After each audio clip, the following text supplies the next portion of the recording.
Good evening, everybody, and welcome to Rennsport R1 competition for another week. Round 3 this time around. We're halfway through, and now in the second half, indeed, of a new Rennsport R1 season. Tonight's visiting Sebring and Monza. But as I say, we're halfway through our season. We're really getting to grips with this new format. 2 races per group per night.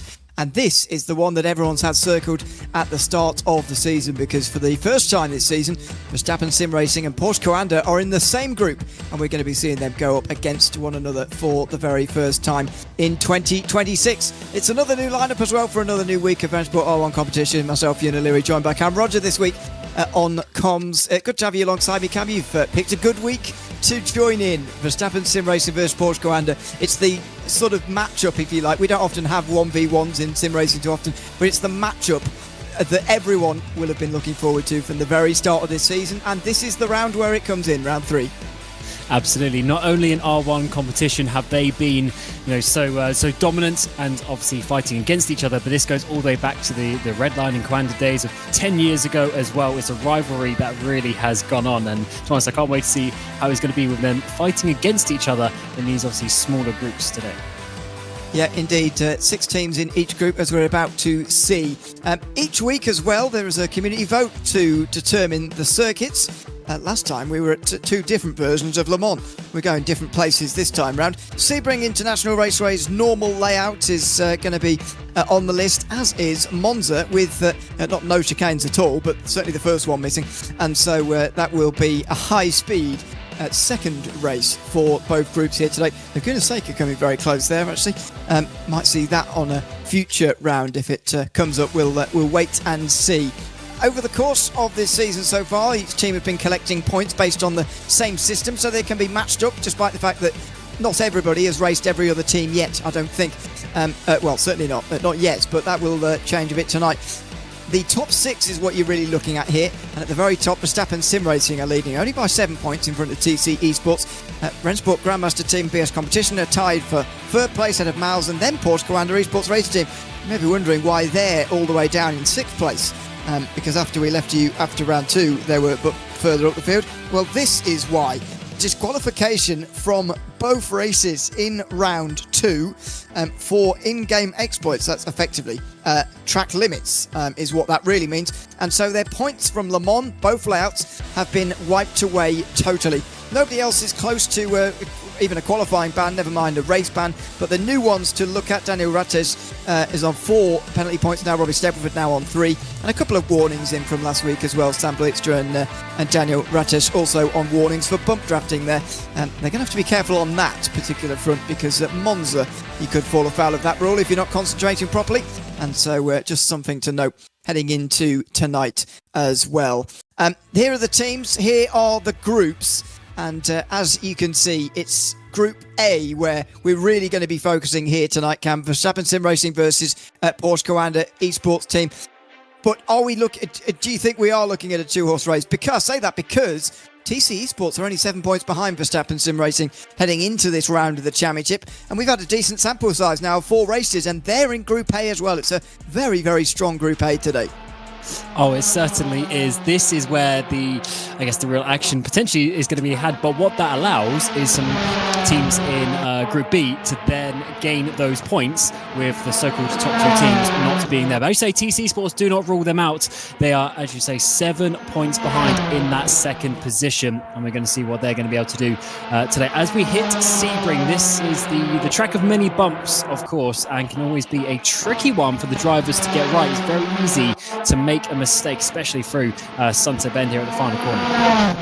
Yeah, indeed, one of the newer circuits actually added into Rennsport.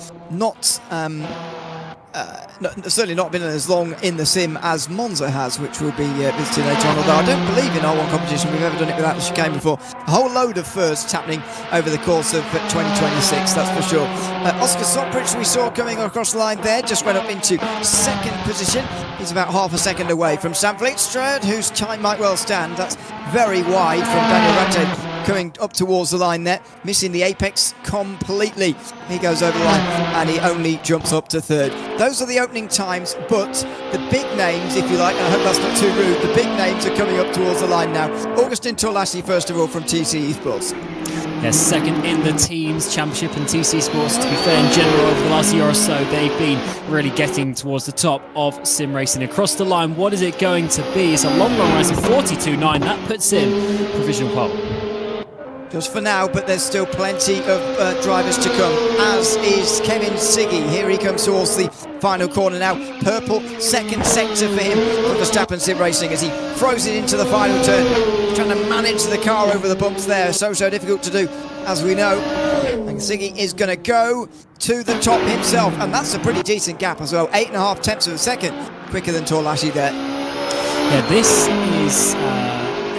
one thing to know, actually, Collins here, he was quite a bit further back when we saw him. Did he get a slowdown, or is there something else that we're seeing here? In Sector 2, though, is not too bad. Maybe he's had a slower run to the start of his lap. Around the final corner, Collins needing to make up from the points disqualification at the previous round. Across the line, it is going to be a 41.8, and by 0.2 of a second gets the pole. Yeah, that was a very, very strong lap time indeed from Charlie Collins, who's done so well this season in qualifying. I'll get the actual statistics up, but I think he's actually been 3 out of 4 on pole. Obviously, that might be wiped away retrospectively, given track limits and so on, but nevertheless, it's been a very strong season from Collins so far. Here comes Enzo Benito up towards the line. Not quite able to get over Collins there. 39 thousandths of a second, and Benito slots into second place. And that is so tight up towards the front. Top 3 drivers all within a quarter of a second, and Rogers looks to be basically matching those times with those sectors, but it's all to do in this final sector, really wide at the final corner, using all of the track up towards the line. What is it going to be? It's a 42.0, goes into third place and splits the two Verstappen Sim Racing cars. Oh, and there's a big crash there for Ladler on the exit of Le Mans corner onto the Allman Straight. Well, don't forget, Rennsport Grandmaster team are now tied for third in the points because of the penalty to Porsche Coranda. So they're a top team, but Ladler there without such a strong lap time, I'm afraid, with that spin coming out of the turn. Sebring going up towards the final corner right now as well. Hopefully on a bit of a cleaner lap, as Ladler will come across the line just for the sake of finishing it. Maybe he won't even do that. But Sebring is going to get or try to get somewhere closer to his teammate, hopefully ahead of his teammate, and closer to the Verstappen Sim Racing Porsche Coranda guys who are currently more in the front. Here comes Sebring up towards the line, and that is solid enough, but it is right around where his teammate was, and therefore not in amongst the big 2 teams. It's a very orderly grid, I've got to say, with the teams nicely mapped together like that. Yeah, we had that, I think it was the first or second race of the season where we saw that as well. All 6 teams were 2x2x2 back then at the Nürburgring. But across the line, what's Harper going to do? Final driver of the first race. Where is he going to put himself up into 9th place? That's not so bad. A few places ahead of his teammate, but it is just going to be there on the 5th row. So it's Charlie Collins who takes yet another pole position here in Rennsport R1. Certainly in 2026, he's been on fire. He's ahead of Enzo Benito by 39 thousandths of a second. Josh Rogers and Kevin Siggy will be there on row 2 with a bit of a gap, and TC Sports sort of in a wood of their own at the moment.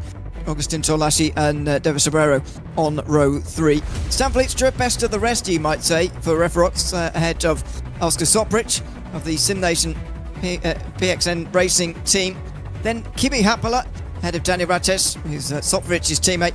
Then Juho Soppanen in 11th in front of Dominic Ladler, who did eventually cross the start-finish line, only for the sake of doing so, really, as he spun coming out of Le Mans corner, and he therefore sets only a 1:56. I don't think there are any too big surprises there from that qualifying session, but the key is going to be in the race. Can Charlie Collins convert that position? And what are the teammates going to do? How are the teammates going to play in this? Because, as I say, we haven't seen Porsche Coranda and Verstappen Sim Racing together yet in a group, and so far they've just run away, at times anyway, have run away with the group, but there's a real chance for some proper teamwork here as they go against each other for the first time.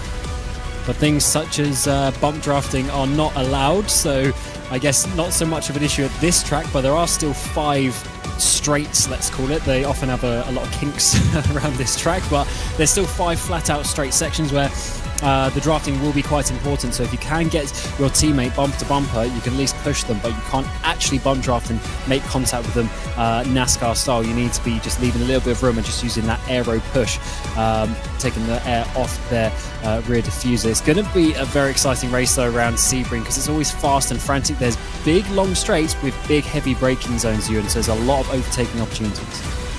Yeah, there certainly is.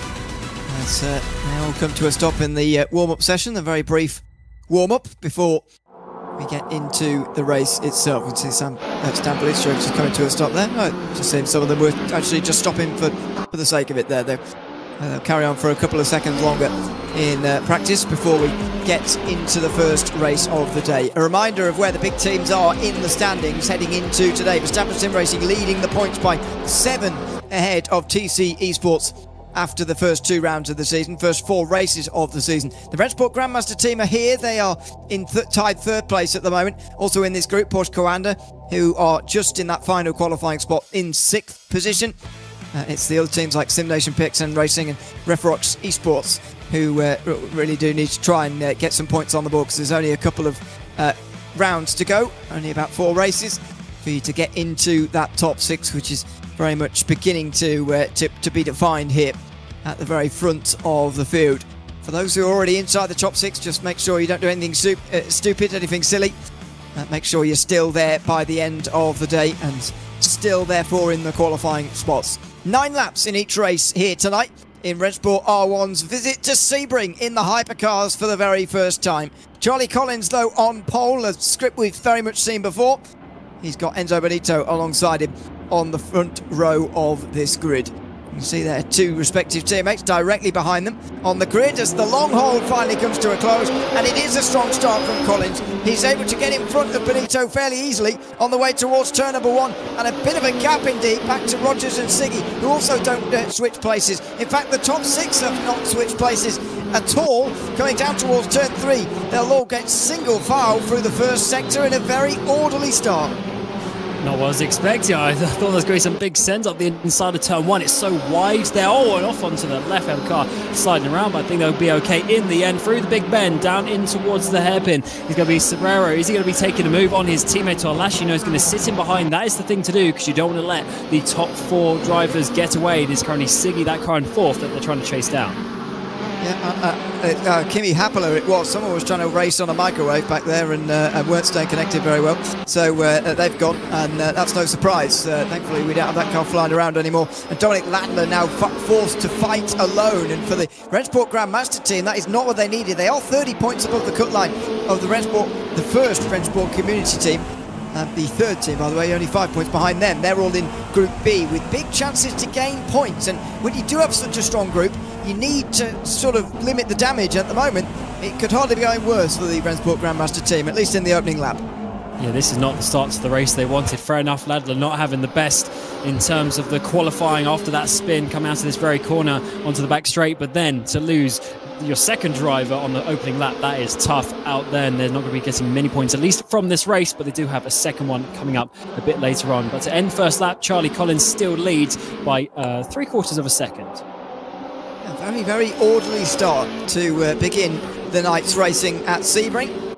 Group A, the first race that Group A will have. They'll, after this, I'd imagine, go off into their own servers and begin practicing or refreshing their memory of Monza with no chicane before they do battle once again.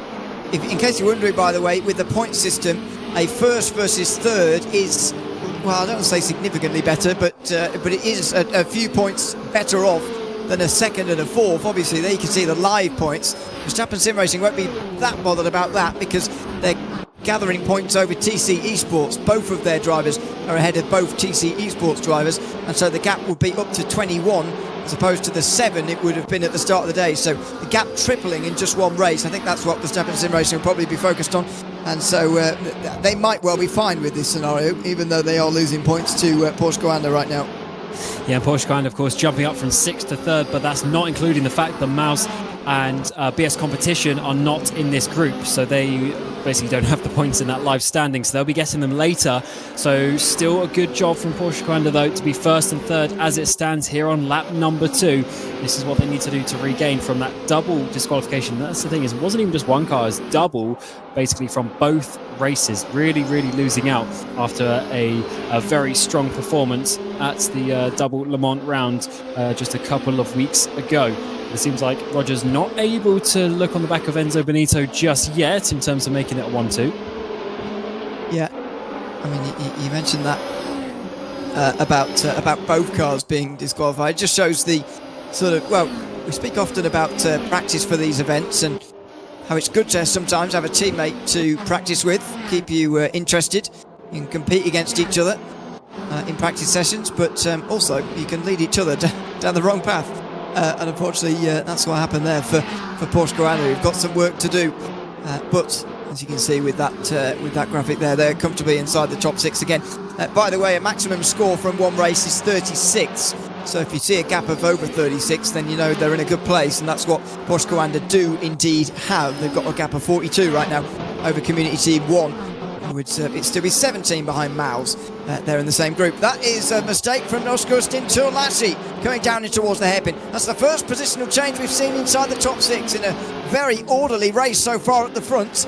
Turlassi making a mistake, an unforced error you'd say, and luckily only has to hand over third or fifth, to his teammate. The biggest issue is how now he's got Stan Vliestra on the back of him as well for Referix, so that is not an ideal situation. Fair enough, lose the place to your teammate, but now he's got extra pressure alongside, and it is one of those situations where it is a race where TC would have come into this thinking, yep, we just need to get 5th and 6th with the 2 teams ahead of them. That is the maximum really that they can expect on a standard race, so Turlassi dropping out the top 6 would not be very favourable at all, but it looks like Turlassi's been able to regain that confidence on this next lap, and he's been able to hold off from Stan as it sits. And Vlistra's teammate, by the way, Soppenham, has had some issues on about 1 lap ago. He's dropped off the back 11 seconds from Ladler, who himself is 23 seconds behind Soprich. So I wonder if something happened between those 2 drivers, because it was around the same time they both dropped back that far. Yeah, and it very much feels this week like for those 2 teams especially, but there are others who are the same, it feels like last chance saloon here this week. I mean, I mentioned the 36-point thing, but and actually that they would be mathematically out if it remains the way it is. Simulation PXM Racing, for example, are 38 off, and they're in 9th place in the standings. So for some of these teams, because there's only 2 races to go after tonight is done, it really feels to me like absolute last chance saloon, and unfortunately they're scrapping with each other down the back of the field, and none of those teams who are outside the top 6 in the standings are inside the top 6 in this race. And Daniel Rates is just really struggling to get a handle on this Peugeot, he spins it back round again and gets going, and thankfully only loses a position to his teammate, but that was a driver there who did not have much control over that car. Yeah, came in all slided into the hairpin. Probably had a bit too much surface temps as well. By the time that he then tried to get back on the power, the tyre's like, no, we're still overheated and not giving him the grip that he would have wanted. It's a very tricky corner, to be honest, very bumpy in the braking zone, and is actually a lot tighter than it looks, because that curb sort of pinches you on the exit as well. On the track map, it almost looks like a 90-degree corner, but no, it really is a hairpin style corner. And he has fortunately kept that 9th position though, because Ladler dropped so far behind as it currently stands here. Lap 4 going on to lap 5, halfway through this first race of the night. We are pretty much. And so far it has been very, very orderly. And I think one of the reasons for that is the comfortability, I guess, of the top 6 right now in the team standings. And on a normal day, Siggy would be bending over backwards here to try and get past Josh Rogers and take some points off him, and you know, even just for bragging rights really, get one over on Porsche Commander, as these two do have such a rivalry, such a great matchup down the years in sim racing, as we've already talked about. But there's just not that much incentive for them at the moment. They're even still in first place in the standings right now. They're not even being caught by TC Esports, so it's a real situation where actually Siggy might not end up going for this move throughout this race, because there isn't really much incentive for him to do that right now. Let's see if he entertains us later on, but at the moment there doesn't seem much point. Yeah, every point counts, and that would be a 2-point gain, but I guess technically a 4-point gain because he'd gain 2 and Rogers would lose 2, so it's kind of a 4-point position. However, with where they are, they don't really need those 4 points right now, so risk reward, that is what the drivers always have to weigh up, especially in esports competitions. It's like you want to just make sure that you're getting into the finals as easily as possible, and you don't want to be risking having a crash, losing potentially the 12 points that he's got right now, and that would be not ideal. He looks pretty calm at the moment, actually, in terms of he's not swinging his head around. He's not really looking to be getting past Rogers, but I think it is one of those things like we saw in qualifying. The lap times are so close between these drivers. You have to find pick your moment. You have to find your spot to overtake. And if Rogers is putting on every apex, then that's going to be difficult. Yeah, it does make it very, very difficult, especially around here at Sebring in these hypercars. I mean, we're yet to see to my memory, which is sometimes dodgy, we're yet to see a GT3 race around here at Sebring at R1 competitions, official R1 competition. I know we have other events and stuff, but these hypercars are even faster than those are, and it feels like these straights are just not quite that long to actually see moves here, really. Although we didn't see as much drafting, I suppose, as you might expect to see at Le Mans, because they were all topping out on high speed, so or terminal velocity, really. So it really does depend track by track. But at the moment, as you said, the qualifying gaps are so small, that gave us a window into what was going to happen here. And in the next 3 laps, it may well stay like this. Charlie Collins, though, is extending the gap over Enzo Benito. It's over 2 seconds now. Maybe the most impressive of the drives here, that he's able to extend that, even despite really that they are so close across the board. Yeah, I think so. He looks like he's one of the fastest drivers in Rennsport R1 right now, and to come back from the disappointment of the result in terms of the I guess on the road, he's still got the good results, so he knows he's got the speed in the car, but the fact that the points are not there. But having said that, Rogers is now finally getting into the draft of Benito. Benito's having to defend in towards Sunset Bend, all the way around the outside. Rogers is going to go, maybe to get the up and under down the front straight. He's been working on this for a while, and Josh Rogers is now going for it. That's a much better exit out of Sunset Bend, although he didn't seem quite that impressed with it, and he's going to need quite a healthy dose of slipstream here to get anywhere close towards turn 1. Outside line is going to switch to the inside if he could stay that and hold that line, but he can't quite do it, and Benito holds on. But I think that's a perfect description, really, of what we've been saying. You can make moves around here, and we've seen the attempt there, but really, to get it started, you do need to rely on a mistake from the driver in front of you, and those are few and far between. What that has done is extended the lead by almost a second. It's about 9/10 was the gain over that. It was really just a quarter of a lap. They were just having a little bit of a ding-dong, not necessarily side by side, but focusing on each other. And Charlie Collins extended his gap once again on that lap 6 onto lap 7 now, and it certainly looks like this is the most likely position to change as it stands. Though Roger just makes a tiny bit of a mistake there coming out of Cunningham, loses a car length or 2, working up towards an important section of the track to get close once again down the back straight, but Benito gets through tower turn very nice.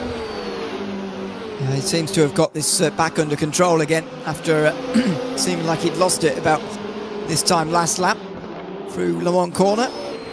And Rogers not quite on the apex the way he would have wanted there either. It's an unusual position to be in here watching Josh Rogers at the moment, because for Porsche Coanda, they're still doing a very good job overall as a team. However, he is consistently being outperformed by Charlie Collins, and yes, he was able to take a race victory. Last time out was Josh Rogers, but that was in a 1-2 with Collins. This time out, he's right in amongst it with Benito and Siggy. Actually, Kevin Siggy is closer to him than Rogers is to Benito coming on to the penultimate lap of this race. So it's an unusual position to see one of the greatest, in some people's eyes, the greatest of all time, just struggling a little bit at the moment. Yes, I guess I just showed you how close the field is now, and of course, yes, the stats don't lie in terms of Rogers being one of the best, but as always, you have to race the race that you're doing right now, and if Benito was able to get his car ahead and keep ahead on that opening lap, that puts him in prime position to get this second place. To lose another 4/10 on that previous lap as well, as Benito is still probably focusing a little bit more on his rear view mirror than he is on the front of the road. And also, just to give you an update, in behind Sebring and Tolashi, they're still there 6 seconds back, and Fleetstra unfortunately has dropped off by 2 seconds. So Tolashi, after being under threat, looks like that P6 is secure. Yeah, it does indeed. So again, a very orderly look to this at the moment. The Porsche Commanders and Verstappen Sim Racing's mobbing the top 4, comfortably ahead of the TC Sports guys, who are consolidating a nice championship position there. And then you've got the others.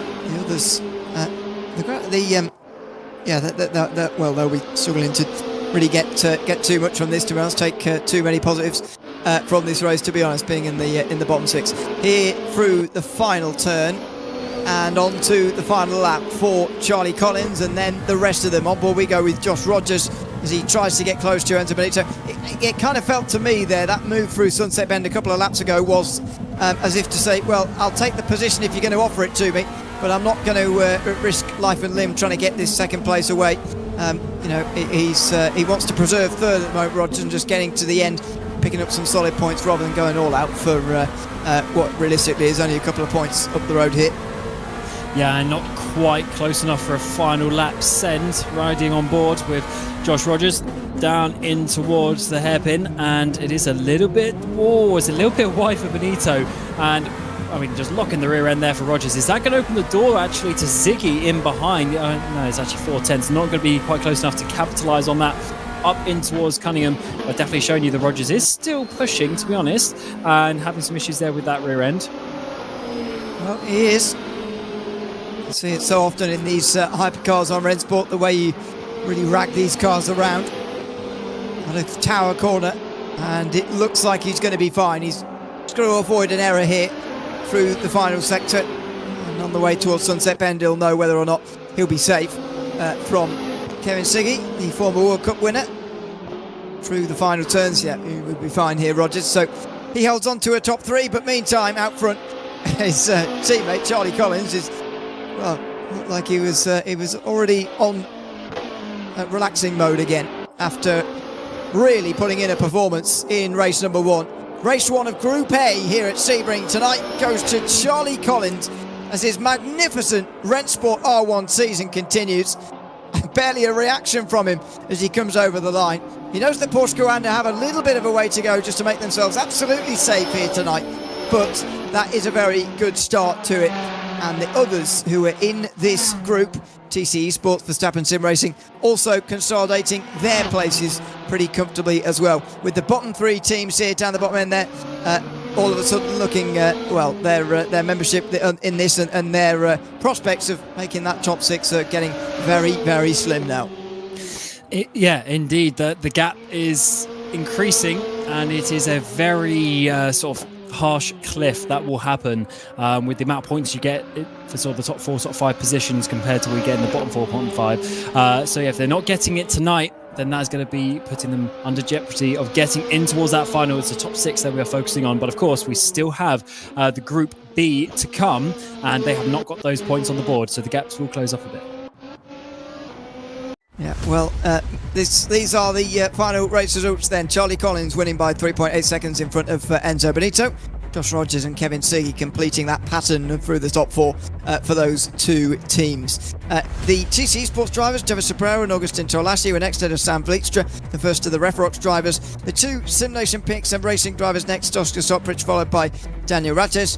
Dominic Ladlow was the final driver to finish. Juha Sopanen got a bit further into the race than Kimi Happelert, who barely started before things started to go wrong for him. Let's have a chat now, shall we, to the race winner from Sebring tonight, Charlie Collins. Congratulations, Charlie, on another victory in 2026. I mean, that looked perhaps your most comfortable yet. You can correct me if that's any different, but how was that race there, just staying concentrated and pulling the quite large margin, really, in the end that you did?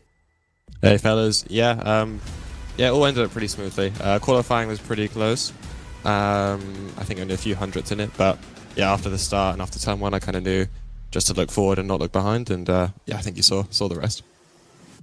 I mean, what's the mindset coming into this round? Because when we left the broadcast last time out, you were comfortable at the top of the standings, having won all the races from Le Mans. Obviously, with the disqualifications, that suddenly makes the point system, or the point standings, going into today, look very, very different. Still in the top 6, but far less comfortable. What's the mindset shift been like this week, heading into this round of the championship after all that's gone on? I mean, look, personally, I can't control it. I will just drive, do my job, and that's what I did here. So, yeah, that's all my mindset was just to do the best I possibly could, and yeah, I think I did that. Fine. Congratulations, Charlie, on the win in Sebring here tonight. We'll look forward to seeing you out there at Monza as well. Thanks, Ewan. Thanks very much, Charlie Collins. And also joining us is teammate Josh Rogers, who finished in 3rd. Josh, welcome in as well. A 1-3 for you guys. I was trying to decide how badly you wanted to get that 2nd place there as we were watching that fight. Was it a case of you were fine with 3rd place, or, unless it was sort of given to you?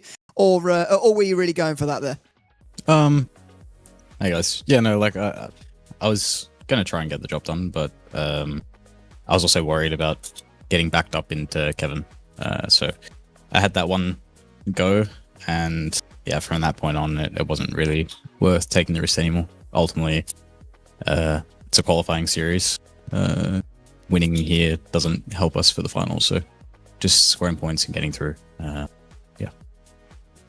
And like I just discussed with Charlie, getting through made a little bit more difficult with the disqualifications in the week. Just again, how has that maybe impacted your mindset going into the 3rd round of this championship? Well, it makes you a little bit unclear on the rules, doesn't it? The rulebook says one thing, you abide by that, and yeah, you end up getting disqualified. And when, yeah, I don't know, it's challenging because rulebooks are there to make sure that everything is, black and white. But in racing, we all know it's never just that. So we press on, and like I say, we just try and score good points to get us through to the end. Obviously, now we're 2 rounds short, which makes it harder, but I'm confident we can still get it done. Yeah, well, this will certainly have made it a lot more comfortable. Congrats on 3rd place for yourself individually, Josh, and thanks for chatting to us at the end of the race as well. Thanks, guys. Enjoy the rest of the day. Josh Rogers, 3rd place at Sebring, and those point scenarios that he was talking about look a little bit like this.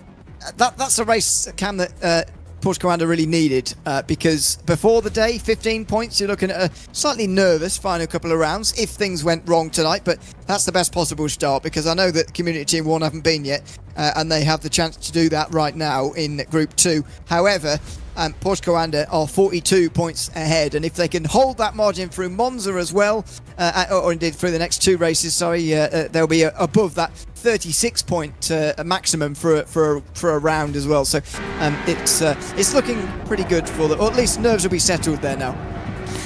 Yes, absolutely. They'll be feeling a little bit more confident coming in towards the final round in a couple of weeks' time as well, just knowing the fact that they're going to be able to score the points today. So it'll be quite a bit different if the disqualification was in round 3 rather than round 4. But yes, that was exactly what they needed. Got the points back on the board. We did need to take the risk for the 2 points, and now they are looking good as we come in towards Group B, race number 1 of the night. Of course, 6 different teams out here. We've got Community Team 1, BS Competition, Mouse, Community Team 3, Rennsport, Grandmasters, and EMM, who are we going to be seeing, obviously, in this qualifying session. Maurice Lerner, though, he goes to the front of the 2nd lap. Yeah, wearing a new Miles outfit, or at least one I've not seen before. Looks like it's a bit too hot to be wearing the collared shirt to me, but anyway, never mind. We'll maybe talk to you about that later. Nico Nuninghoff makes a bit of a mess of that final turn, but he's gone very well in the first 2 sectors. And he's still going to be able to get ahead of Moritz Lerner. That was not the ideal final corner, but Nuninghoff still does enough. Remember, we've gone to the 41s, with the likes of Charlie Collins in the previous group, so there is still time left out there on the circuit. Could it be Will Chadwick for EMM Esports? He's currently not looking like that in the first couple of sectors. 3/10 down, no purples out there, and he's still got this final tricky sector to go through the high-speed chicane, and this is certainly a tough part. Oh, he's looking up to the sky as well, in disbelief of how bad this lap is going to be. Well, he messaged me beforehand to say if my qualifying lap is no good, it's because I took a hydration break halfway through it. He's setting himself up for failure, is Will Chadwick, going into this qualifying session, as he often does, but even when he's going quite well. But unfortunately, that was a bad run through Le Mans. And there you go, and he's only half a second away from Nuninghoff. The reaction would have you believe he was maybe a bit further away than that. But yeah, that wasn't bad for Chadwick. Moving into third place to see where the others can go here, see if they can go any faster. Robbie Stapleford up towards the line here. And he is, I think, going to get pretty close here to Nuninghoff, maybe second. Oh no, he just jumped over Nuninghoff and go to the pole. Yeah, purple final sector just got it done by half a tenth of a second. Here's now Max Benecke, of course, your winner way back when, back in Katowice, the very first winner here in R1 competition. And now here in 2026, what can he do? 7th driver out, purple in that first sector, seemingly lost some time in the middle. Can he regain it up towards the line? For Mouse, it's going to be a 43.1, not quite enough. And he's going to be on the second row of his teammate. Is for now maybe a little bit of a concern for Miles there, because there's some top drivers to come. Let's see where Schroeder is going to get to here in the next couple of moments through the final turn. Trying to map out where his sectors are going to put him very, very wide, and you can see him slightly wobbling through that final sector there as well, catching the car, and it is going to be 6th place, just in front of his teammate Yannick Bigler. But yeah, that will be a bottom half of the field start for both of those two. And here comes Gianotta, who is, of course, the second of our PlayStation drivers out there. You can see by the third icon in the tower. Got a couple of PlayStation guys. Got Bigler and Gianotta, but of course a lot of PC domination out there. Let's see what he can do. And coming up towards the line, this is going to be... Oh, he's actually miles off, isn't he? He's had not the best lap there. It's going to be a 51 that he's going to set. He's going to be on the back row. I didn't realise that either. He looked to be going towards the end of the lap there with some purpose, but no, he was 9 seconds off the pace. Here comes Cody Nikolakowski, not known for his Rennsport exploits, but he's been improving throughout the season. Over the line, and that's perhaps his most solid yet. 3rd place in qualifying in front of both the Miles drivers. That is impressive. Yeah, that certainly is. Lakowski is definitely no slouch, maybe more new to the Rennsport R1 competition, but on other platforms, he's one of the fastest drivers and really just getting a grips to this. Look how close it is up towards the front. Not quite as fast as Group A, but still very close lap times. Here's Max Den up towards the line. It's only going to be 8th place as he loses some time there. Now then, Kaiki Oliveira could well spring a late lap here on the rest of the field. Robbie Stapleford, his teammate, is on pole, so BS competition are guaranteed pole position for somebody, but who's it going to be? It might be Kaiki Oliveira taking it right at the very end. Let's see if this lap time's good enough. It's over the line, and it is good enough from Kaiki Oliveira. He takes pole at Sebring by, in the end, more than 2/10 of a second in front of Robbie Stapleford. So in the end, it's a BS competition front row. We've got Oliveira leading Stapleford at the front. Nuninghoff is going to be there for Grandmasters in 3rd position. And Lakowski is in 4th. The two Mouses are on the 3rd row with Chadwick, Schroeder, Den, Bigler, Caruana and Gianotta at the back after a slow lap, let's say 6 seconds off the back of the field. But they'll be all lining up. Mouse there. Of course, they are currently sitting around the cut line due to the fact of not Porsche Carrera, the team behind them, scoring all the points in that first race. They need to try and do that, but for BS competition, this is also an important one. They were coming into the night tied 3rd with the Rennsport Grand Master team, who they have out-qualified. So this is a good chance to gain some points. Well, it absolutely is. Especially with the strength of the first group, I would say Group B is a real opportunity anyway, no matter what the scenarios for these individual teams are. The strength of this second group, although there's still some very good drivers in it, is a real opportunity for some of these teams to get points where they maybe otherwise would have done. And now, repeat what I said earlier on about the point scenarios, because it is so close to the end now. We're in the second half of the season, of a short season, so we're close to the end. Everyone's going to be thinking about points. The minimum objective, to my mind, is make sure that you're not out of contention totally after this week's racing. Make sure you've still got at least a slim hope going into the final round. And there's a lot of the teams in this second group who fall into the category of just making sure that they can hold on to some form of slim hope, because if they let it get away from them, they'll be eliminated very quickly. They certainly will. It will turn around and bite you very, very quickly indeed, as the drivers get themselves ready for 9 laps of action here. The first race of Group B here tonight, and it is going to be BS Competition on that front row. They are looking strong, but they potentially are a team that you could say haven't always capitalised on every opportunity that they have got in this competition. But it is a tough one out there at the front. But with Verstappen, Sim Racing, and also Porsche Grinder in the other group, what an opportunity to get a 1-2 tonight. Yeah, absolutely. They've put themselves in the best possible starting position here. You see the end of practice there, and Kike Oliveira just gathering his thoughts before we get this second race at Sebring, but first race for Group B underway. And I think, given the fact they've taken that 1-2 in qualifying, it's an absolute minimum that one of them goes on and wins this race. If not, they end up getting a 1-2 finish here tonight. Let's wait and see. But there's going to be plenty of teams and drivers trying to stop them from doing that. And Mouse, who are also starting together on the grid, will be one of those teams aiming to stop them from doing that. As we hit the grid here in Sebring, it is Group B, race number 1, and BS Competition gets us underway. It's a great start from Stableford on the outside line, who's going to be challenging his teammate down in towards the first corner, but Oliveira should hold that on the inside, and he certainly does. Sweeps it into the very fast turn 1, goes a little bit wide, but should be able to hold on. And in the background, it was one of the Mouse guys, Morris Lerner, I think, going really wide. Might have dropped down, but no, just held it on into 5th place. Yeah, an orderly start again, although slightly less so, I guess, than Group A.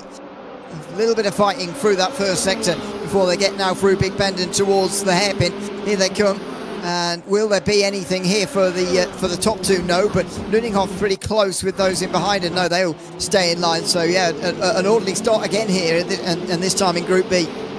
All over the grass on the exit for Max Beneke as he works his way through the hairpin up towards Letkovsky, though, who's looking racy in 4th position. Makes Nuningov defend a little bit down in towards Cunningham. He goes wide. Is that going to open up the opportunity? Because this is a really difficult section to keep flat out, especially on the initial couple of kinks. A big send down the inside, maybe no, just putting the pressure on Nuningov, but he still makes it to the apex, so he's able to hold on to that one, and Letkovsky keeps 4th. Yeah, but I mean, Latkovsky has been the one in this opening lap who's looked most likely, I think, in the top half of the field to actually do something here. Nuninghoff just only just in front, and is already creating a bit of a train. You can see that going on behind them right now. Look at the amount of guys queuing up here. Nuninghoff needs to focus forward a little bit here, because the defending is only inviting more pressure from Latkovsky and the others. Certainly is, and I wonder how this race is going to go with a few more teams swapped in there at the front. It's not 2x2 like we saw in that opening race of the night. Lap 1 comes to the end. Oliveira leads by 1/4 of a second from Stableford, and they've got over a second back to Nuningov in that 3rd position. So the 2 BS Competition cars looking very strong out the front from the front row. Yeah, they are indeed. I reckon they'll probably go on and win this 1-2 now with the defending from Nuninghoff. There it is again in towards turn 3. Latkovsky not able to get past him there, and again Latkovsky is going to be thinking about not opening himself up to Beneke and Lerner, who are just in behind him here. That's the real problem that Latkovsky's got here with making a move. He'd be a little bit more adventurous if he didn't have Beneke so close to him in the running of this race. And I think just with how close the qualifying was, I'm sure the 2 Mouse guys are going to be ruining the fact that they were behind Nuningov and Latkovsky, because they have no way of really challenging the BS Competition cars. There was only 6 points between BS Competition and Mouse coming into this race, and now with a couple of cars in the middle, that gap is going to grow up to maybe about 10 points. We'll have to see, or 10 points extra from this race, maybe 16 in total. By the time we get to the end of this race, we'll certainly find that one out. It's going to be even more actually with just the gain of points that you get up towards the front, and it is going to be 26 points the gap. That is pretty crazy considering it was just 6 points at the start of this race. Yeah, indeed. This is the point of the season where these sorts of swings start to happen here, or indeed are we going to see this front 6 just stay as they are? You can see Porsche Granda just slipping back to 5th with BS Competition and Grandmaster Team doing well enough here to get back ahead of them. Yeah, Mao's now the ones who are back on that cut line again. Only 5th and 6th. And I mean, in a group like this, they should be expecting to do better than 5th and 6th. I know Moritz Lerner has struggled really this season, and struggling generally, I think, on Rennsport at the moment. But you expect a little bit better from Max Benneker at the moment, who is stuck behind Cody Nikolakowski. It really is up to Benneker to gain some of these places for Maus. And of course, we're speaking about Maus, but the Grandmaster are also a very interesting team in this one, and that is Nuningov's team in 3rd place, currently ahead of course, Benneker and Lerner, and they has Lakowski in the middle of that. So this is really good from Grandmaster, who will be, of course, getting back ahead of Porsche Coanda in terms of the points as well. This could be a strong race. And Maxi Den there in 7th place just needs to sit there, or maybe find a way past one of the mouse cars or so, and then they're going to be looking really, really strong to make sure they're keeping inside this top 6 in the standings. Yeah, indeed, the all-important top 6. That's what you need to qualify. We spoke to Josh Rogers in between these two races, that he was talking about this having no bearing on the finals themselves, other than the fact that you're going to be there. I suppose that means they do have a bearing, don't it? But anything other than that, and there's nothing really to be gained here. Just be in the top 6. Very much at the moment, also in this race, seems that Community Team 1 have got the only realistic chance of actually getting inside that top 6 ahead of anyone who's in there right now. Cody Nikolakowski playing his role in that, in 4th place in this race. Cristiano Gianotta could do with being maybe a place or two higher up. You see him on the back of this train, needing positions and points back there as well. Yeah, in terms of the point standings, you look at EMM, they're back 11th and 12th in this race, having some struggles, and they're 10th place in the standings. But the important factor is they're 59 points behind Maus, and there's only 3 races later. One tonight, another in a couple of weeks, and then that's it. So to gain 59 points on Maus, that's going to be a tough one when they've been struggling so far. So this could be EMM effectively out of the competition if they can't turn this one around when we get to Monza in about half an hour's time. I mean, it's such a surprise as well. I can't really believe the season that EMM are having. They've only just got into 10th again with this race, getting ahead of Refrox only just by 1 point. They're such a top team, and at the moment, just not clicking for them. Again, not from Rennsport particularly, but we know Matt Caruana, and he's struggling right now. Will Chadwick being at the back of the field is slightly unusual. Again, we know his prowess on other sims, and we know he has already done all 1 events before. So it's puzzling, really. EMM are the big surprises for me, if you like. They probably would have been in my top 6 instead of the Grandmasters, to be honest, at the start of the season. But at the moment, they're just nowhere near the top 6 at the moment. They're not really anywhere near being competitive. I agree on that. They have the talent to be able to do that, but I guess the top 6 teams is the top 12 drivers, and that becomes a very small class of drivers, to be honest, doesn't it? Not too many are able to get themselves in towards the final, and it's a really tough competition out there. Actually, when the race gets going, it is very, very difficult. But at the front, we are seeing the 2 BS competition cars. Stableford's kept it within 1 second, but they have just pulled away from Nuningov by, over 2 seconds now. So I guess a second and a half, the gap between Stableford and Nuningov. So it's definitely a strong race for BS competition, exactly what they needed, because they're only 4 points now off second in the team standings. Yeah, remarkable turnaround. Absolutely remarkable, because they weren't really anywhere near TC Sports at the start of the day. BS competition were in 4th place in the standings, although that was a tied 3rd, really. 28 behind TC Sports. That's a very, very big gain for BS competition to have made here, and they're not doing it only just. We're over halfway through this race, and the gap's 2.5 seconds to Nuninghoff, who has finally relieved some of that pressure on him. So it's a very, very impressive thing for not only the points tally for BS, but also the pace that they've had while doing it as well. Yes, it's not always a day where you get both of your drivers at the front for a 1-2. We even saw in the previous race, Porsche Coanda couldn't do that as a 1-3.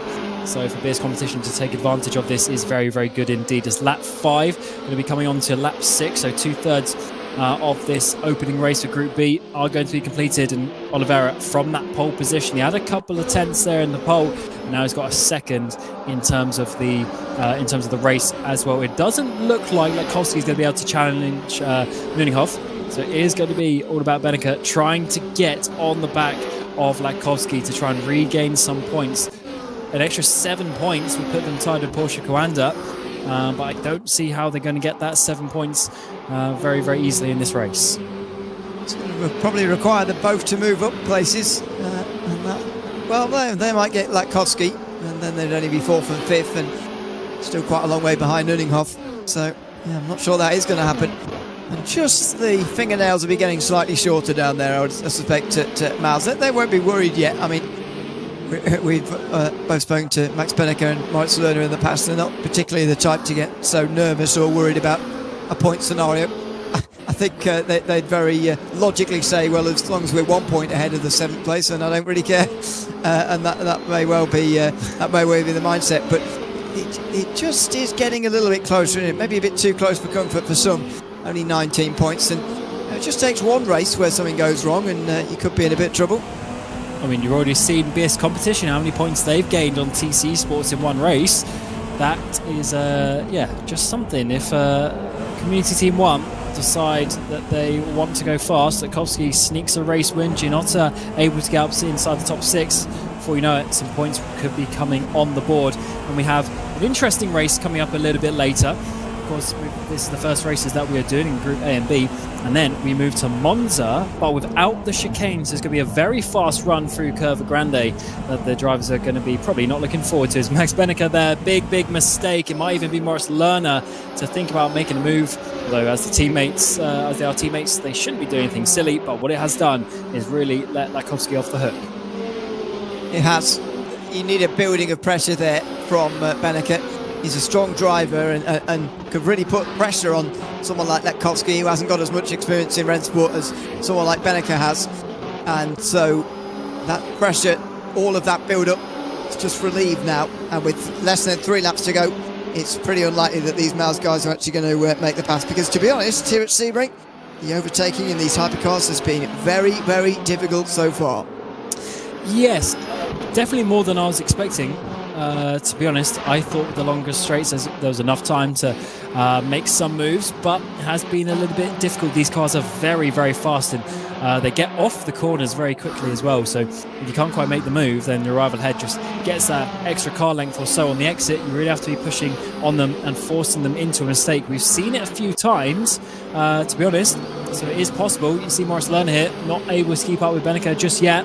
And Maxi Den, Nuninghoff's teammate, actually, for the for the Grand Masters team, currently 4th place in the team standings. That could be an interesting one to sneak another couple of points away from Mouse.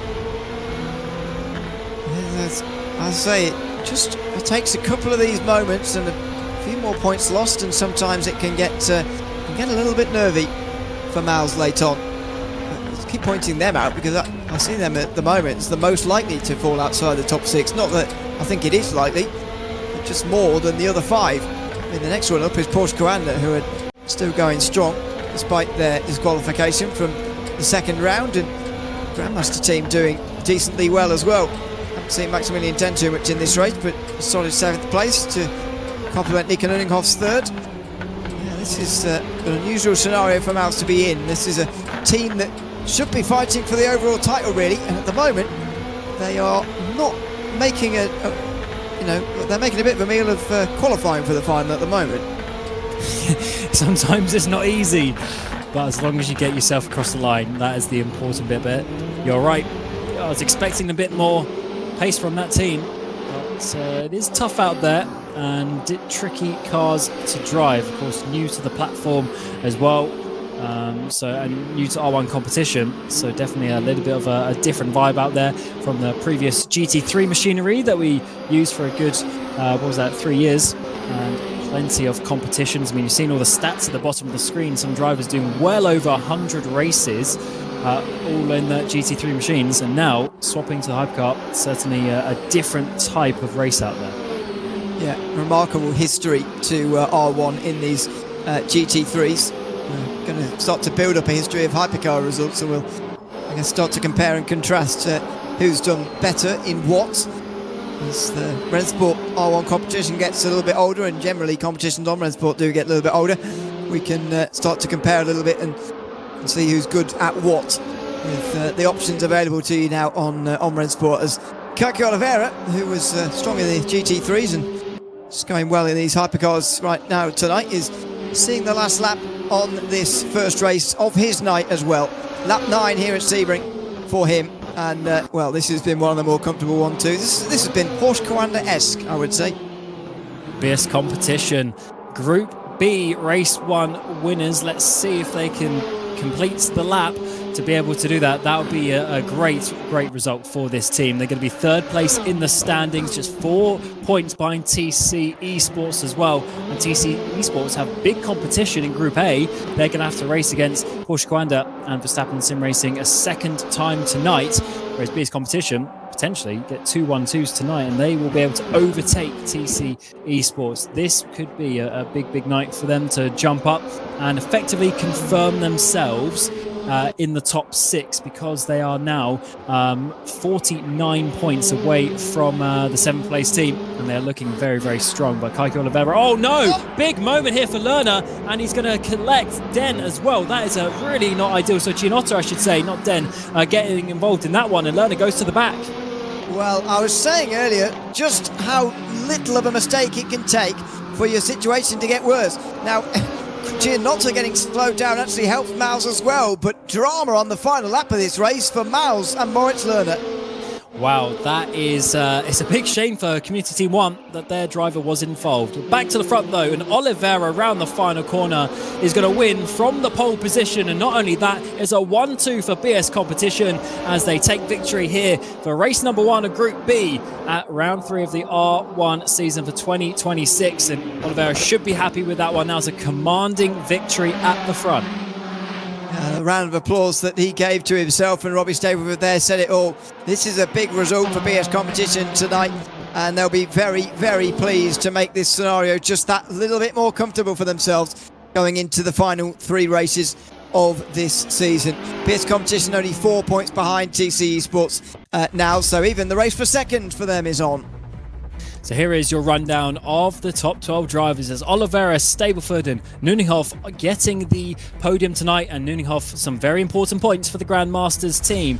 Lakowski will secure 4th place with Max Benecker in 5th. Unfortunately, his teammate Lerner, with that mistake on the final lap, is not there. So it's Maxi Den who gets 6th place, and that is once again some good points for Grandmaster. 2 cars inside the top 6. And then we have Community Team 3. We've got Schroeder and Bigler. They're 7th and 8th place with EMM. 2 cars in a row, 9th and 10th. And the only reason why they're not last is that contact between Lerner and Gianotta in the end sees them at the back of the field. And of course, we'll try and take a look at the team standings, which leaves us, after all of the teams doing a race tonight, it is Verstappen Sim Racing leading by 21 points from TC Esports, but BS Competition closed the gap, and they're now just 4 points further back. Grandmasters doing a great job in 4th place.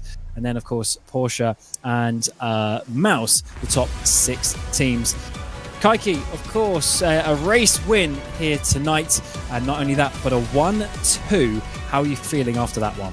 Yeah, really happy. Hello, guys. Good evening.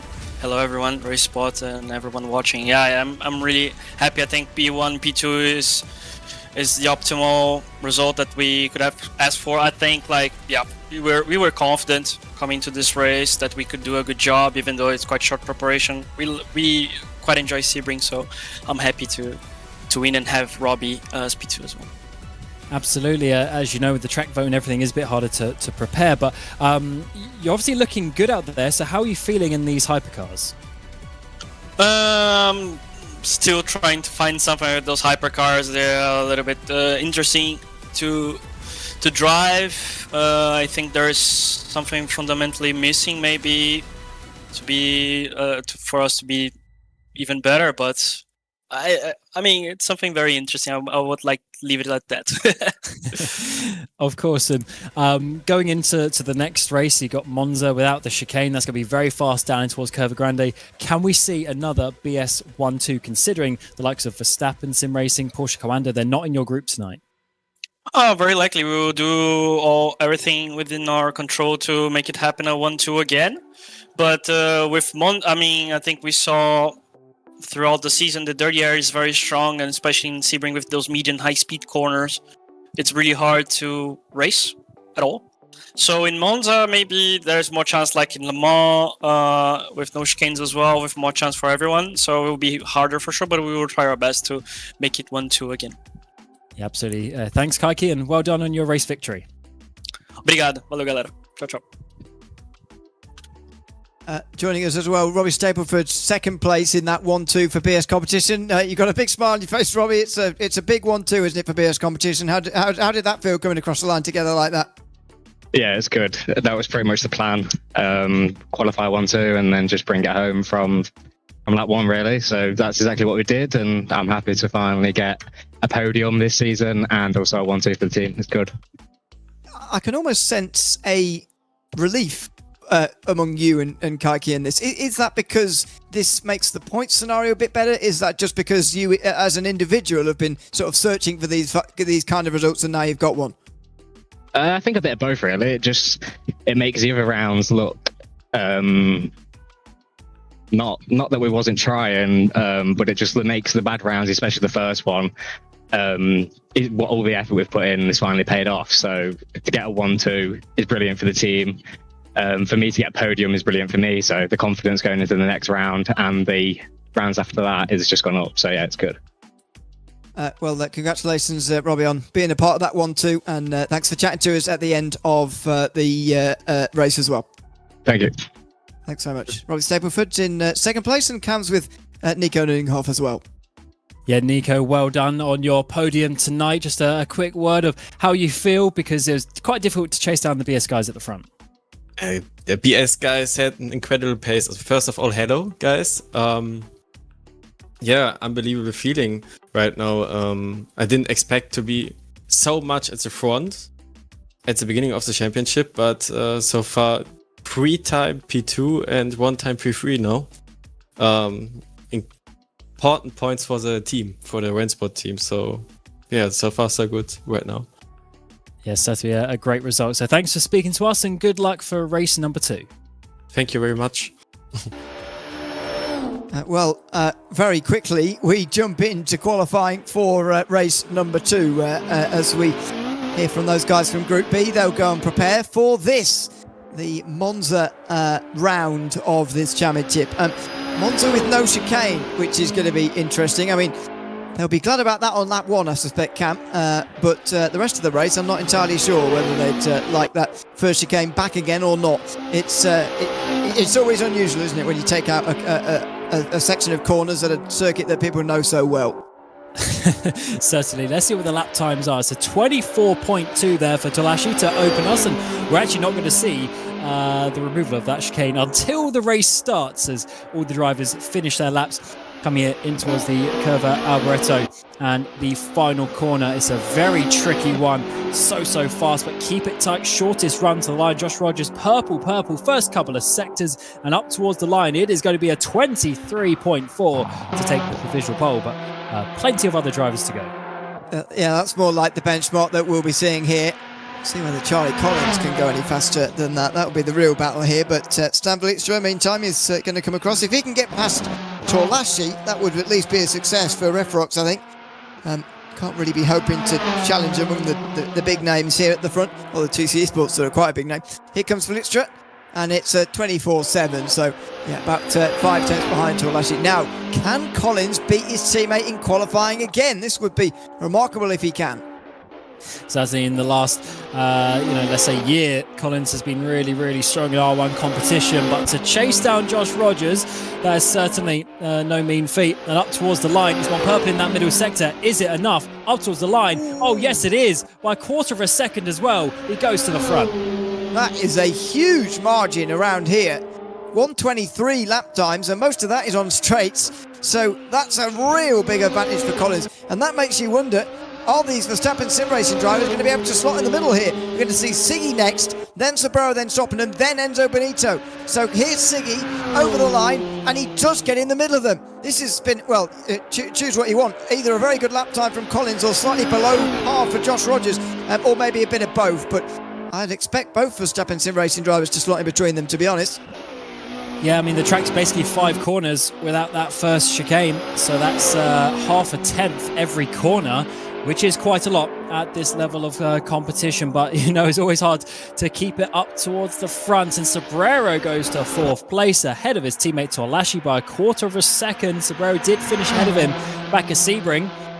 But Torlashi, there more so a mistake in the race. However, in qualifying here at Monza, Sebring takes the lead. TC Sports currently 2nd in the championship, of course. Yeah, I'd imagine on qualifying that will be 5th and 6th with quite a big gap in front of the man behind them. But let's see.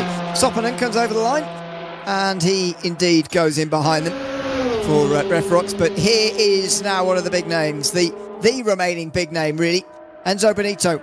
No purple sectors just at the moment, so it'd be a surprise to see him jump over Collins here, but we have seen that in the past, especially with a good final sector, and it looks like that's what Enzo Benito is aiming for here. He looks up towards, he doesn't know where he's going to be at the moment. He knows it's going to be in the ballpark, and it's 3rd place. The Porsche Coanders have indeed been split this time by both Verstappen sim racing drivers.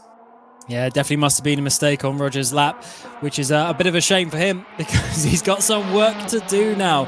And this is an interesting one as well, by the way, because this is the only driver for SimNation PXN, as Oscar Soprich is having some problems in this race. But where can he put himself? He's going to be 7th position, just tucked in there behind Torlashi on the 4th row off the grid in the sole remaining PXN car. Yeah, indeed, we'll see whether any of these drivers can spring a surprise here.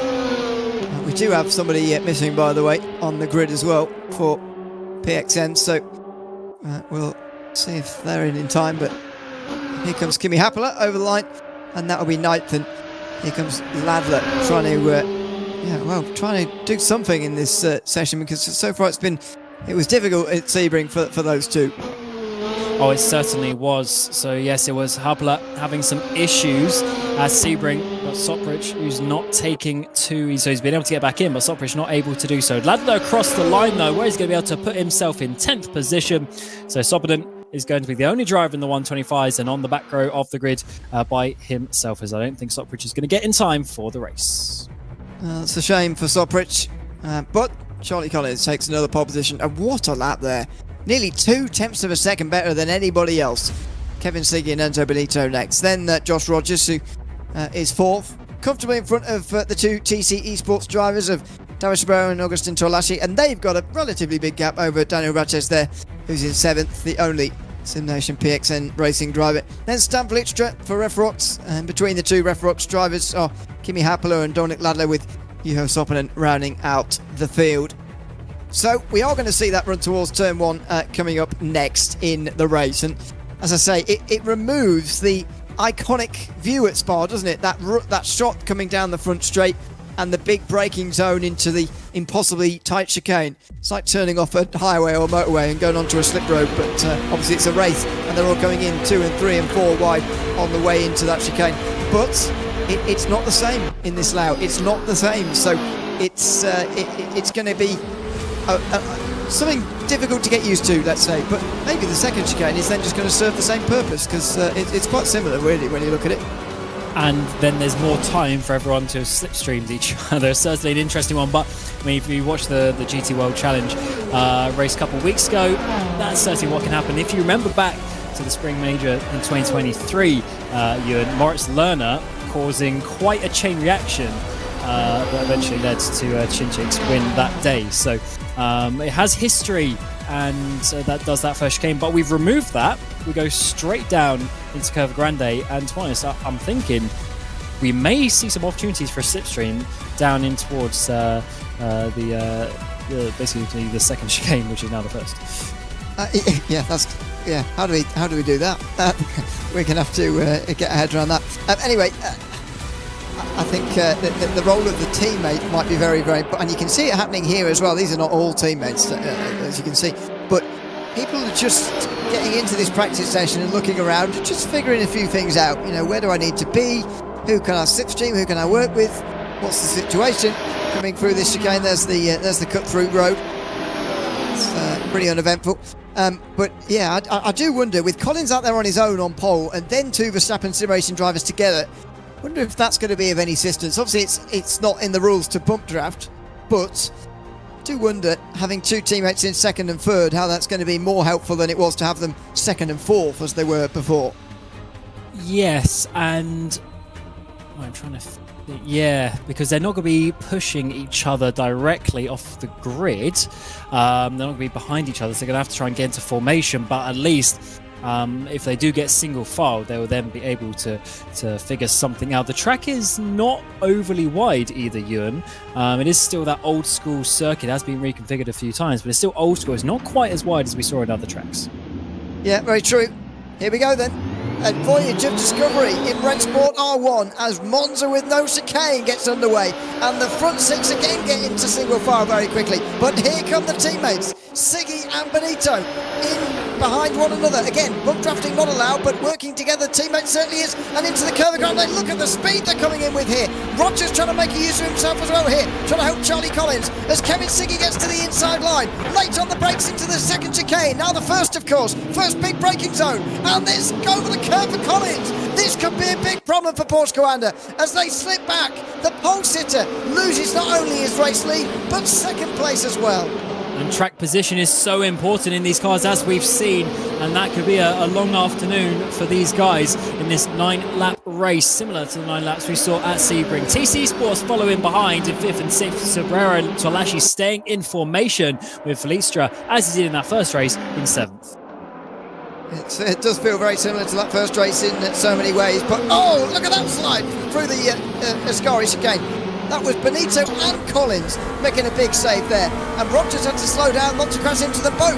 Into the final turn, they're already a second off of Kevin Siggy, who might well be able to say, I'm big favourite for this race victory already now. Here's Benito on the inside, giving only as much room as necessary to Charlie Collins there. That was super close, as they're now side by side coming down the pit straight.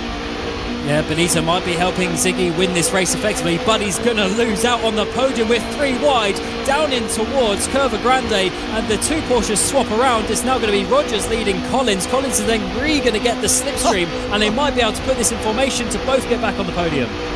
Look at that for teamwork, and look at the slipstream for Sobrero. He's gaining on all of them here, and he might have a look at a dive. That would have been audacious. Late braking from Benito. He's trying to hold on his own here, and he only just gives enough room to Collins again. These two absolutely door to door once again here. Sobrero watches on.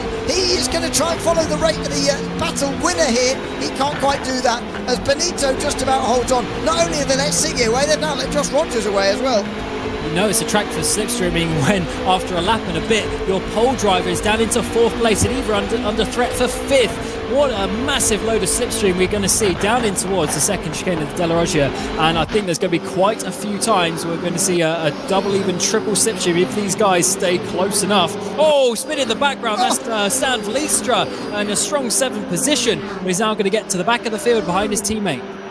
Oh, this round 3 of Rennsport R1 has sprung into life here at Monza with those chicanes. A remarkable racetrack, I think it's fair to say, and a great battle now for 3rd place, as Kevin Siggy has been let free by this fight, and so now has Josh Rogers. Enzo Benito will be a bit more comfortable this time round, at least, as he crosses the line to start lap number 3. But watch the slipstream here for Rogers, for Collins, excuse me. Gets closer and closer into Curva Grande. Will he be close enough by the time they're into the Della Roggia chicane? He might well be. Benito defends, and I'm not sure Collins is quite that interested this time. Or is he? Around the outside, and he does get it. Well, just when you don't expect it. Collins does get through for 3rd, and here it's a big concern for Benito as the others come in behind. Well, Sobrero taking the advantage of that one up the inside. He's going to squeeze him out. That's going to allow Tolashi to come through as well. And Benito is down into 6th place. That is not what we expected after him being into 2nd place at the end of the first lap. and that is a big load of points that they are losing at the front of this championship. And the thing is, even if Sebring gets a little penalty for sliding him out the way, Tolashi has still gained from that. But I say that, he's made a mistake in towards Ascari. This allows Sebring to get up the way, but Benito is being held up. Yeah, he is, and I think Benito has quite a right to be a bit miffed about what's just gone on to him there, because that was a bit rude from Sebring really into the first Lesmo, and then afterwards it's just been called up behind Tolashi, which wasn't really anybody's fault, but it's just a bit of bad luck for Benito here. He looks over to the left and no emotion really on his face, but I think he has a right to feel a bit aggrieved about all that.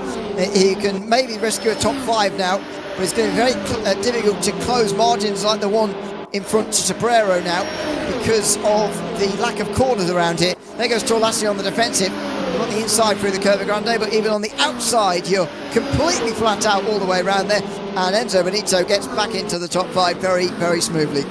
So you can overtake with the slipstream, but you have to still be fairly close. The issue is in the top 4, the gaps are over a second each. I guess in the top 5 over a second each. So that's going to be, out of the major slipstream range, which is obviously under a second, but especially within 6/10 or so.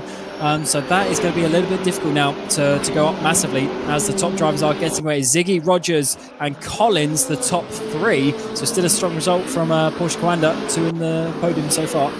Yeah, you've absolutely explained the problem with the top 5 the way they are now. The slipstream just isn't effective from the distances they are apart from one another. As I said earlier, when the corners are so few and far between as they are on this layout, it's very difficult to gain time. Benito maybe on Sebring could be a watch, but for the rest of them, or for the rest of the positions, they really are set in stone up there. Tolashi's got to try and make sure this doesn't get any worse. He's been overtaken by Benito, and now Daniel Rattid and Kimi Happel are right in behind him. He's just going to make sure that they don't pass him as well, but they're in slipstream range, and with the length of this straight all the way to the Della Roccia chicane, they've got time here to close in. We did mention it, but a couple laps ago, Rattid did actually overtake Happel in towards Curva Grande, so already before the corner, not like Benito last lap doing in the braking zone.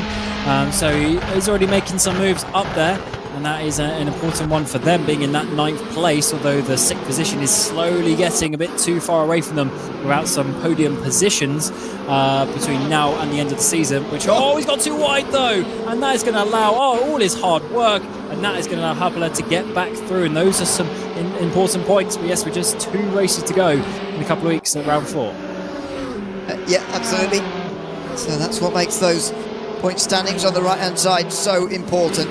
Who is looking safe right now? Who is looking in the danger zone? Well, at the moment, you need to be 72 points away from the 6th place team if you're eliminated, or indeed 72 points ahead of them at the end of today. So Verstappen Sim Racing have got a chance of being safe even before the final rounds even started.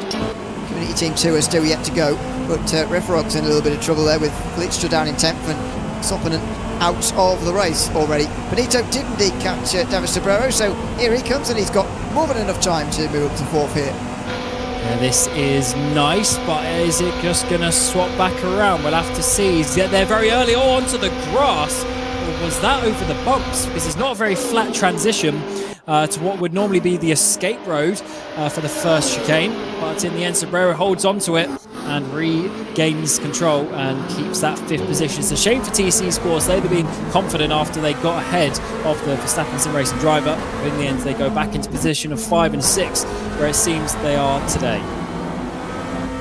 Yeah, absolutely. That's very much been their position. And it is a bit of a shame, because the thing I've really enjoyed about watching TC Sports so far this season is the fact they have been able to take it to, I think, the Verstappen Sim Racing they've been with more, actually. I think twice at it. Well, maybe they've been with both, and now they're with both at the same time. But they've really been able to take it to the top 2 teams. And Sim Racing absolutely needs those teams who are going to challenge the big 2. And first couple of weeks they really were. First couple of rounds, but this round is just getting away from them tonight for TC Esports. Anyway, I think they're missing Jack Heafley a bit, really. He's not here tonight. Notable absentee from TC Esports. Normally is battling right in amongst it with the top guys. Now, 9/10 of a second between Siggy and Rogers here. Well, I thought it was over, to be honest. I thought Siggy was gone, but Rogers is just finding a bit of form here, and he's getting dangerously, in Siggy's eyes, close to a slipstream here, and then the snowball really does start collecting more snow, and well, it gets a lot easier to close in once you've got the slipstream, and Rogers is just about there.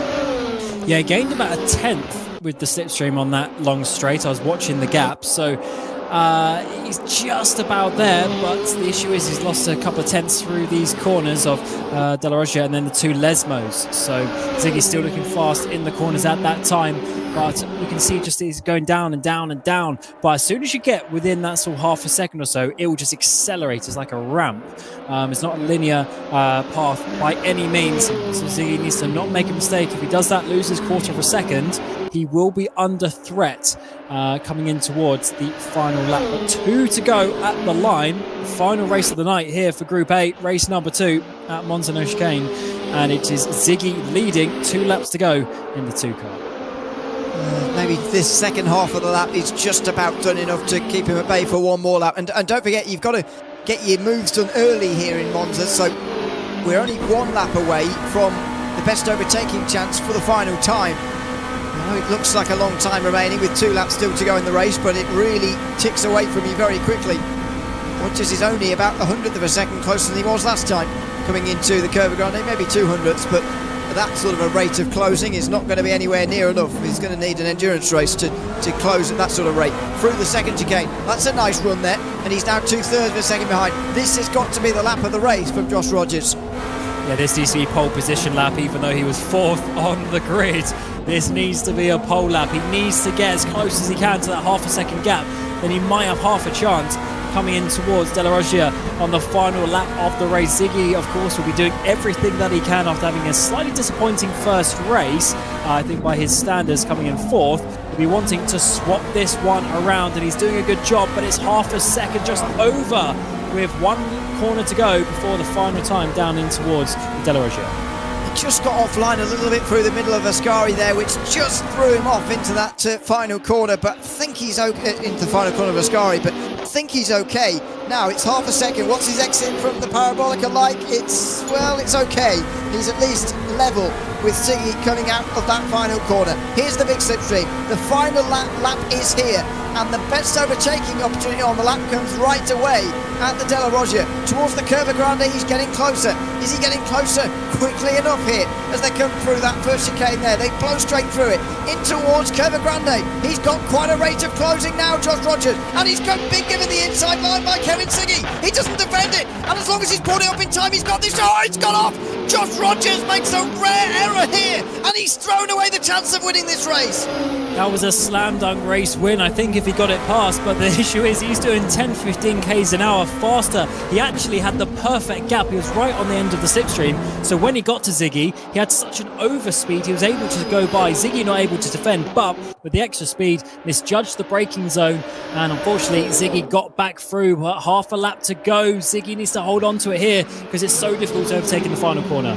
Yeah, Rogers has got it all to do now. A collector's item, that. A mistake from Josh Rogers. But as you say, he probably didn't account for the fact that he was coming in with so much more speed than he was in the 6 odd previous laps. Kevin Siggy's going to hang on by the skin of his teeth and in the end take race 2 of Group A in round 3 of Rennsport R1 this year. Kevin Siggy is the race winner at Monza for the first time with no chicanes at Monza in R1 competition. Siggy holds on to the victory with a last lap battle against Josh Rogers.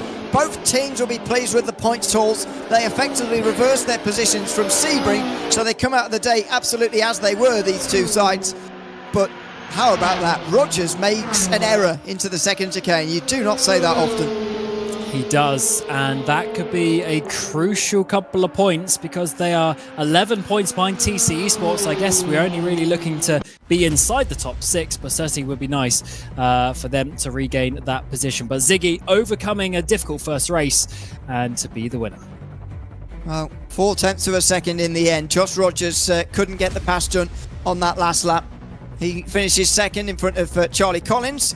But he did get past Enzo Benito despite their battles through the middle of that race. TC Esports finished 5th and 6th again, so their points total the same as the last race.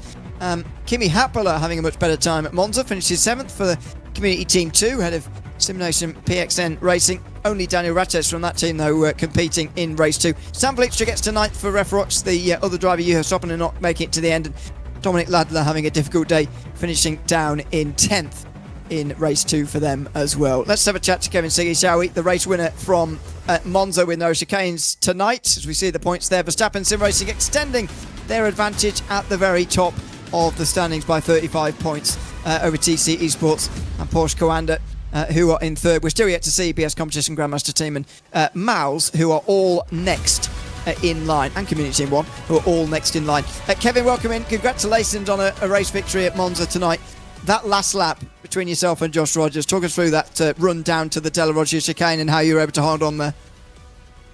Yeah, it was expected. The slipstream, or at least the straight, was long enough, but I mean, he missed the corner and then nothing else happened, so it was, pretty smooth sailing until the end. Talk us through the opening laps of that race, because there was a real fight, partly with your teammate Enzo involved in, that gave you quite a lead actually, and I thought that was the race done and won. Did you think you'd almost won the race in the first couple of laps, or did you expect this challenge late on in the race? Yeah, I was sort of expecting it. I'm not really comfortable with these physics, I'm afraid, so it's obviously very difficult for me to even keep the car on track, let alone, be very fast in it. So it's, I held on, so it was a pretty feisty first lap, but, luckily nothing happened afterwards. Well, congratulations on another good points haul for yourself and the team here tonight, Kevin, and thanks for chatting to us at the end as well. Thanks, mate. Thanks so much, Kevin Siggy, the race winner, just in front of Josh Rogers, who also joins us now. Josh, talk us through that final lap there, a race that you had in your hand for a brief moment. Tell us about it from your perspective. Yeah, I fumbled it, didn't I? I didn't say that. The overspeed was a bit more than I realized. I think we were doing like 20 kilometers an hour more or something. I broke on my normal point, and obviously that doesn't work. So I gave the spot back, and after that, the dirty air it was over. So, yeah. I mean, what have you made of tonight overall? Because yourselves and, as you said earlier, this is about qualifying and not about who's actually winning the title. But yourselves and Verstappen Sim Racing get exactly the same points out of tonight. What do you think it says about this season and the potential of what we could see in the final between your two teams and maybe some others as well? Does tonight show that you two teams are sort of on an absolute 50-50 level footing at the moment, do you think, or is that just tonight? No, it's probably fair to say. But ultimately we won't know for sure until the final comes around. So like, I think, at least I know from my side, like I've been a bit strapped for time this week, so like it's in a championship like this, you're fighting an uphill battle in that situation. So I think the finals will give a much clearer picture, I think, of where everyone's at. Well, absolutely. Well, thanks for chatting to us tonight, Josh, throughout, and congratulations on a couple of podiums as well. Cheers, thank you. Thanks so much. And also on the podium, Charlie Collins in third place. Charlie, welcome in as well. You had the, I don't say the most of the fights of anybody, but certainly quite a lot of the fights in that race. How was that, especially early on with Enzo and the others around you? Yeah, it was a tough one. I knew starting first here wasn't necessarily the biggest advantage, considering how long the straight was down to the first corner. I'd say the second chicane, but the first corner. I played out like that. Unfortunately, I didn't have the best first lap. Just kind of got a bit loose on the curb when I was side by side with P1. I think Kevin at the time. After that, it was quite dicey, which is the first time it's been like that for us, I think, in this with the new series. So it's enjoyable, and unfortunately Josh didn't manage to get right on the back of Enzo, but I think he did a really good job closing up the gap he did. So you mentioned that you haven't really had that sort of challenge yet this season, but of course this is the first time you've been up against Verstappen Sim Racing in a group as well at the same time this season. I'd ask the same thing to Josh, but what do you make of the sort of balance between your two teams after seeing both teams pick up the same amount of points tonight? I mean, you saw in qualifying, like the gaps are pretty close. I think it's pretty visible to see, like it's just a close fight. It's how it normally is, how it has been for a long time now. So I wouldn't say anything too different, and keeps us on our toes and really makes us trying to maximize everything we can. And yeah, happy to come away with a good point stall, especially after the last round with what happened. So yeah, just happy. Yeah, congratulations on that, Charlie, and thanks for chatting to us throughout the night as well. Cheers, fellas. Thank you. Thanks very much. Charlie Collins, the third place driver from Monza here tonight. There's the point system, by the way, in terms of the balance. So both Verstappen Sim Racing and Porsche Carrera teams picking up the same amount of points, i.e. 30 points from one and 32 from the other, and balancing that out over the course of the day. Well, Josh Rogers said it to us, it's all about qualifying, Cam, and getting into that top 6 in terms of the overall point standings, which both of those two teams are now. But they weren't willing to read too much into the fact they both got the same amount of points tonight. But, you know, I think from our perspective, it sets up potentially quite a good finals week, which I'm quite looking forward to already, since we're not 100% sure they're going to be there, but I think we're pretty safe to say that it's going to be Verstappen Sim Racing and Porsche Carrera who are there, and maybe they will be the top 2 fighting it out for the title. Yes, it's interesting that they are so they're sort of keeping it to themselves, what they're thinking going into it. But yeah, it's one of these things where they're just getting the points on the board. You've still got to be competitive enough though, because say Porsche Carrera we've got the disqualifications, we're not going to win the regular season, let's say, but they can't let Verstappen Sim Racing have all that momentum and confidence going into the final. They need to be challenging them, and that's certainly what happened tonight. You even heard Kevin Sickie saying he literally is not confident in these machineries. So I think Porsche Carrera have got Verstappen on their toes. I think so. It's coming off the back, of course, of the previous R1 event at the Esports World Cup last year, where Porsche Carrera had a shock early exit on the penultimate day, which gave Redline, as they were called then. Didn't give them the win, but certainly made their path a lot easier to the victory on finals day. But it looks like they're much more evenly matched, as they have been online actually for a long time now. It's been at LAN events where the disparity has been seen most recently. Here's the final qualifying session of the night then. The final race of the night coming up shortly after. Maximilian Den, whipping his horse all the way to the line. The most animated I've ever seen a sim racer, who does a 24.3. That was amazing, the way he just waved his hand at the end. Clearly not happy with that lap. Let's see where it puts him at the end of the day.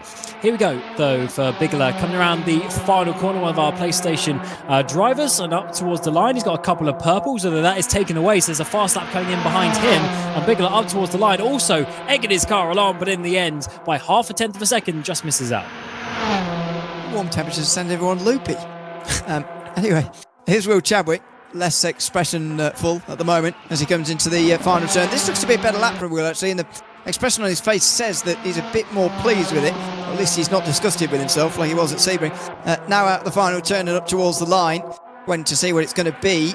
A 23 is pretty solid, and he's shocked, I think pleasantly this time.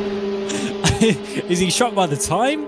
Is that his personal best from all the practice? We'll have to try and maybe speak to him after the race to find out. Or maybe it's just the fact that he's on provisional pole. Here's Robbie Stableford, second in qualifying and the race in the opening race for Group B. But in the second one, what's it going to be? Purple middle sector to the line. It's going to be a 23.58, easily provisional pole for now. But he still has his teammate Kaika, the penultimate driver out there, and of course the mouse drivers too. Yep, we've still got some very, very big names to come yet. And Kaki Oliveira coming late in the session. Don't forget what happened last time that was the case. He took the pole at Sebring earlier on. Here's Cristiano Gianotta up towards the line, and he goes into third place with a fairly solid lap time.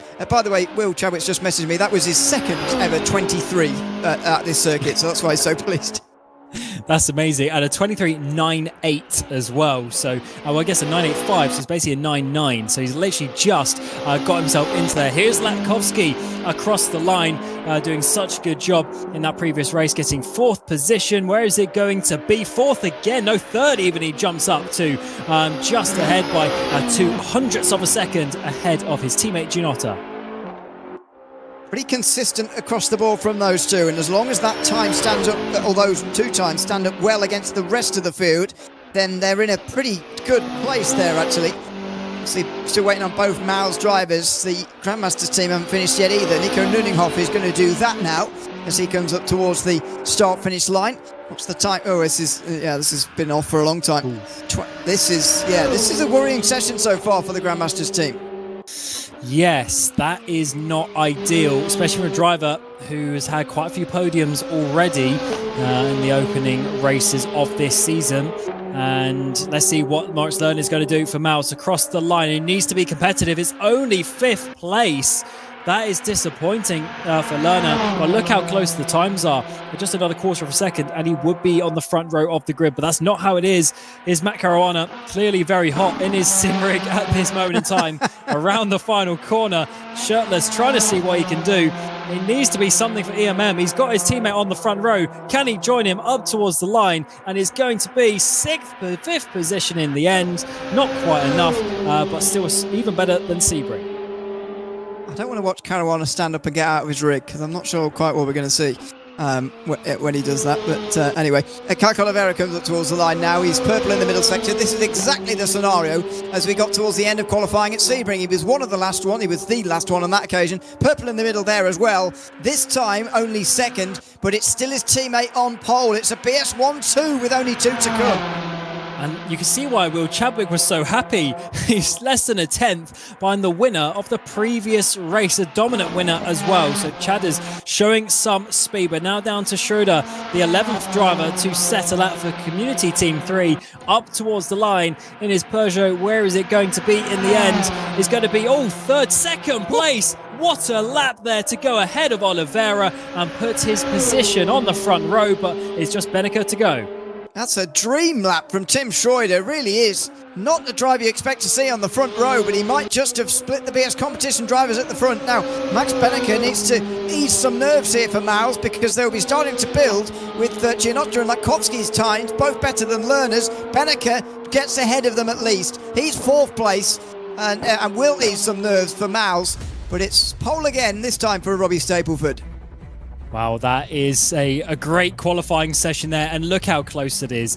It's just a 100th here and there between the drivers. But it's Stapleford on pole, with Schroeder getting the Community Team 3 on the front row. What a lap from him, ahead of Oliveira and Max Benneker on the second row. That is going to be absolute popcorn down in towards the De La Rogia on the first lap. Will Chadwick gets 5th, but he's so close to Oliveira. He's very happy with that lap. There's Lakovsky and Giannotta there for Community Team 1. Caruana rounds out the front 4 rows. Lerner will be disappointed with 9th with Maxi Den, and that is a really disappointing one for Grandmasters with Bigler, and then the Grandmasters team of Nuningov at the back. They've got a lot of work to do to try and make sure they're keeping themselves inside the top 6. There's Schroeder still smiling after that lap. Biggest smile on the grid. Absolutely fantastic. I mean, I love it when an underdog of any kind, really, it doesn't matter what you're watching, when somebody you're not quite expecting to do well does well. Doesn't even have to be a win overall, but what a great performance that is, and hopefully he can go on with a good race result. And look at the smile on Robbie Stapleford's face as well. I mentioned it to him in my question. I just couldn't believe the relief that it felt like was washing over Kaki Oliveira and Robbie Stapleford.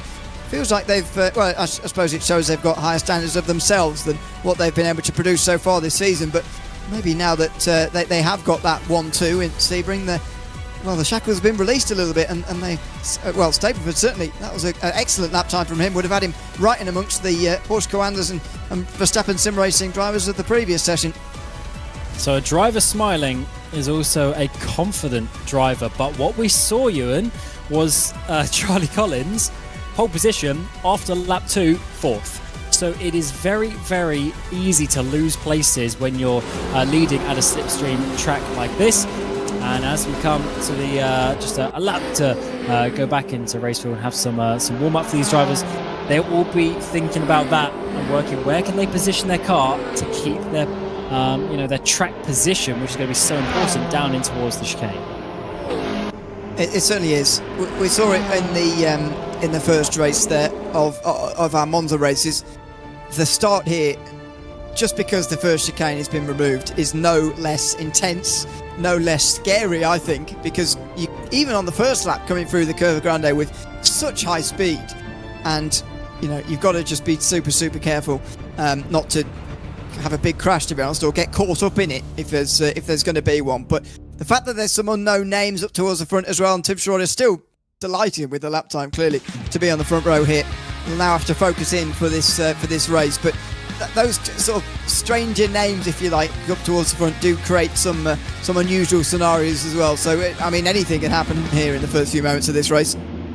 Final race of the night, Group B, race 2 here from Monza. Slow start in the background, and that is not good. I think it's Matt Caruana, and up towards the front, Stableford is having to defend, but it looks like Schroeder's going to be able to get up the inside in towards Curva Grande. No slipstream for these guys, though. They are pushing the air up towards the front. The good thing is Oliveira can push his teammate through Curva Grande for the first time of asking. Then it's Max Beneker who's trying to work out his best position to try and make some moves here in towards the Della Roggia. It's going to be Stableford still leading, but for second place it's going to be Kaika Oliveira trying to be squeezed out though in the end. Oh, big Skittles moment in the background, and I think Beneker was taken out in that one as well because he is dropping down, and that opens up the door to plenty of other drivers.